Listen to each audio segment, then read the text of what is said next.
Audio Jungle. En este video tutorial te explicaré paso a paso cómo es el circuito de aceite en un compresor de tornillo. Mi nombre es Aurelio Cadenas y sin más, esto empieza ya. Durante el funcionamiento del compresor de tornillo hay un contacto permanente entre los dos rotores que, debido al movimiento de rotación, se desarrolla una fuerte fricción entre el lóbulo del rotor macho y la estría del rotor hembra. Así pues, la lubricación de los rotores exige una inyección de aceite permanente entre los dos rotores con una cantidad de aceite inyectado muy superior a la necesaria en una simple lubricación.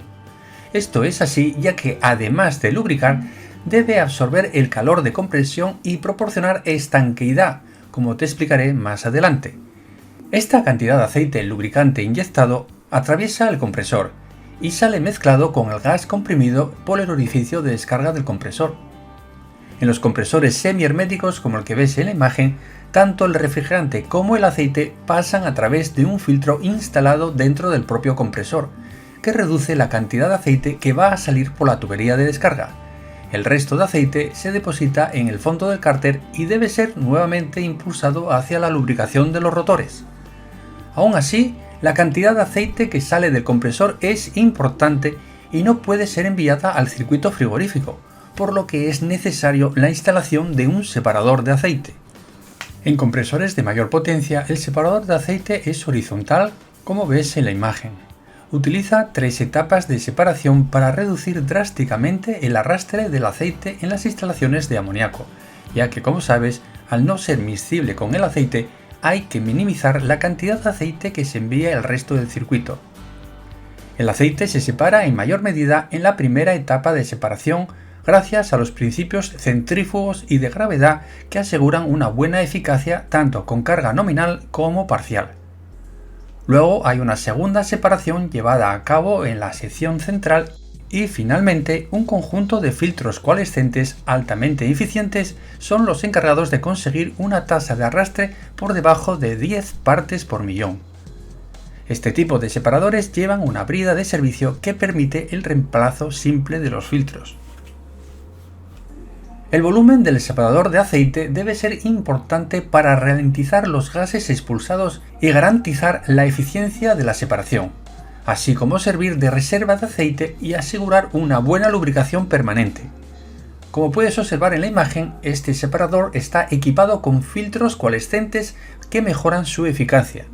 El objetivo de estos filtros es recuperar el aceite en estado de niebla al final del separador, que tendría tendencia a salir hacia el condensador. En el circuito de la imagen, la inyección de aceite se hace por autoinyección. Para ello se utiliza la propia presión de descarga que reina dentro del citado separador, que es la encargada de empujar el aceite hacia el orificio que desemboca entre los dos rotores donde reina la presión de aspiración, pasando antes por un filtro de aceite que asegura la pureza del aceite inyectado. Sin embargo, este sistema presenta un grave inconveniente, y es que no asegura un caudal cuando la diferencia de presión entre alta y baja es insuficiente, por ejemplo, como ocurriría en la fase de arranque en la que daría una lubricación insuficiente. Para solucionar este problema se instala un regulador de presión de entrada en la tubería de descarga a la salida del separador. La función de este regulador es mantener el paso cerrado mientras que la presión en su entrada no haya alcanzado el valor mínimo necesario para una buena inyección de aceite al compresor. De esta forma, la presión aumenta muy rápido en el separador desde el comienzo de arranque del compresor y el caudal de inyección es rápidamente restablecido.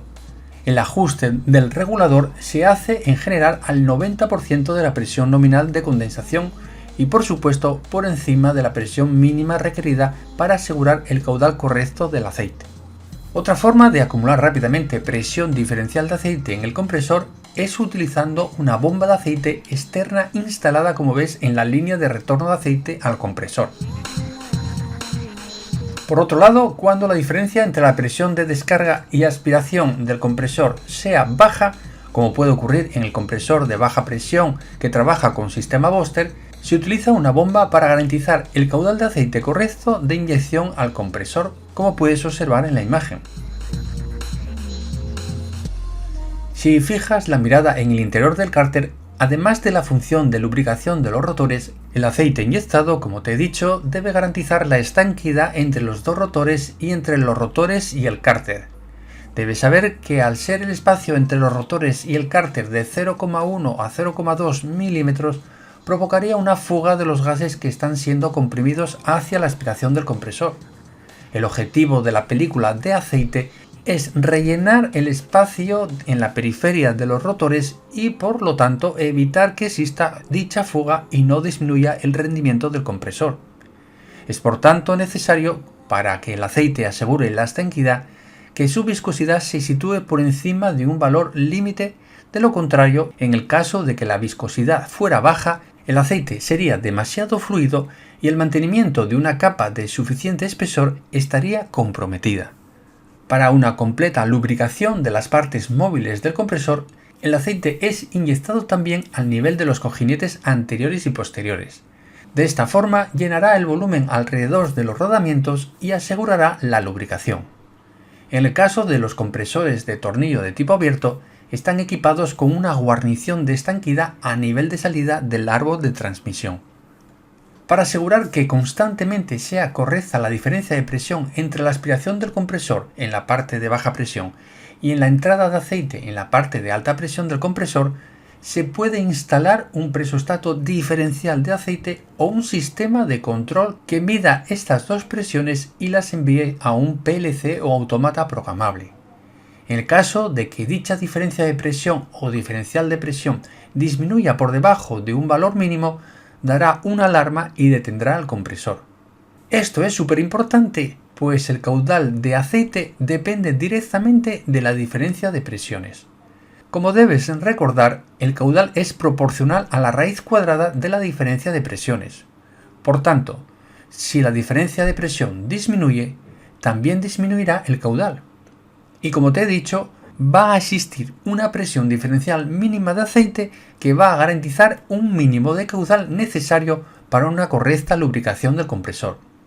Así pues, es muy importante que verifiques la presión mínima que el fabricante recomienda no disminuir por debajo de ella. Normalmente suele ser de unos 3 o 4 bares. Cuando la inyección de aceite se realiza por medio de una bomba, lo que suele hacer algunos fabricantes es comparar la presión de aceite inyectado con la presión de alta. Por lo tanto, debes verificar el sistema de funcionamiento para ajustar de forma correcta la diferencia de presión mínima, o bien en el presostato diferencial de aceite o bien en el PLC. En las clases 90 y 91 te expliqué todo lo que debes saber sobre el presostato diferencial de aceite. Así pues, ya sabes que durante la fase de arranque la acción de control de presión de aceite no tiene lugar, para darle tiempo a que la presión de aceite alcance el valor correcto. Es por ello que en los sistemas de control de presión de aceite disponen de un retardo de tiempo de unos 15 a 30 segundos, suficiente para que al término del mismo la diferencia de presiones deba ser la correcta. Es evidente que el aceite al atravesar el compresor se calienta del mismo modo que el vapor del refrigerante al ser comprimido. En la entrada del separador de aceite, la temperatura del aceite es pues idéntica a la de los gases expulsados. Esta elevada temperatura del aceite hace disminuir su viscosidad, no siendo correcta para garantizar una buena lubricación. Recuerda, la viscosidad del aceite disminuye cuando la temperatura aumenta. Un aceite en estas condiciones es fatal para el compresor, ya que sufriría un desgaste prematuro. Así pues, será imprescindible en este tipo de compresores de tornillo la instalación de un enfriador de aceite. El intercambiador de calor encargado de enfriar el aceite es instalado en el circuito de inyección en la salida del separador y en un nivel inferior al nivel de aceite en el separador. De esta forma, la propia gravedad se encargará del llenado de aceite del intercambiador durante los tiempos de parada y evitará la acumulación de gases en el intercambiador, lo que podría provocar una lubricación durante la fase de arranque incorrecta. Según qué fluido se utilice para enfriar el aceite, resultan 3 tipos clásicos de sistemas de enfriamiento. Así, por ejemplo, tenemos enfriamiento por agua, por aire o utilizando el propio refrigerante. El enfriamiento por agua es el menos utilizado. Normalmente se usan en plantas que disponen de fuentes de agua baratas. Por otra parte, es necesario instalar una torre de refrigeración para enfriar el agua. Los enfriadores de aceite refrigerados por agua son bastante comunes en las plantas de refrigeración marinas. El flujo de agua se controla mediante una válvula termostática de agua que actúa en función de la temperatura de aceite, medida por su elemento sensor instalado a la salida del aceite que retorna al compresor. Si la temperatura del aceite aumenta por encima del valor recomendado por el fabricante del compresor, la válvula de agua abre más para que el caudal de agua impulsado por una bomba sea mayor y consiga disminuir la temperatura de aceite al valor ajustado. Por lo que respecta al enfriamiento del aceite por aire, es utilizado para potencias inferiores a los 50 kW. Para ello, el enfriador se instala en un nivel inferior al separador de aceite, quedando la parte superior del intercambiador por debajo del nivel de aceite en el separador. Esto va a evitar el vaciado del intercambiador en el separador durante las paradas del compresor y garantizar la lubricación durante la fase de arranque. El separador de aceite lleva instalado un detector de nivel de aceite que parará al compresor en el caso de que detecte un nivel menor del mínimo garantizado, y una sonda de temperatura que en el caso de que el aceite se encuentre frío activará una resistencia eléctrica para mantener el aceite a temperatura correcta de unos 50 grados según especifique el fabricante. Por otro lado, mediante la válvula mezcladora termostática se garantiza una temperatura correcta del aceite inyectado al compresor. Como puedes ver, esta válvula recibe por una entrada el aceite frío procedente del enfriador y por otra entrada el aceite caliente procedente del separador de aceite. A su salida obtiene la temperatura ajustada gracias a su elemento sensor instalado en su salida. El intercambiador aire-aceite dispone de una regulación de velocidad de su ventilador, mediante un control de temperatura en la línea de aceite al compresor. Cuando la temperatura del aceite aumente, también lo hará la velocidad del ventilador para enfriar más el aceite. Además, se ha instalado una electroválvula en las dos líneas de retorno de aceite al compresor, una a nivel de aspiración y la otra a nivel de los tornillos del compresor. También se suele instalar en la línea de retorno de aceite al compresor un interruptor de caudal que al menor fallo por falta de caudal de aceite detendrá el compresor. En la segunda parte de esta clase destinada al circuito de aceite, muy importante los compresores de tornillo, te explicaré el sistema de enfriamiento del aceite utilizando el propio refrigerante de la instalación. Y no me queda más que agradecerte la atención mostrada, animarte si no lo has hecho a suscribirte a mi canal y no olvides de activar la campanita para que YouTube te avise cada vez que suba un vídeo. Gracias, chao chao.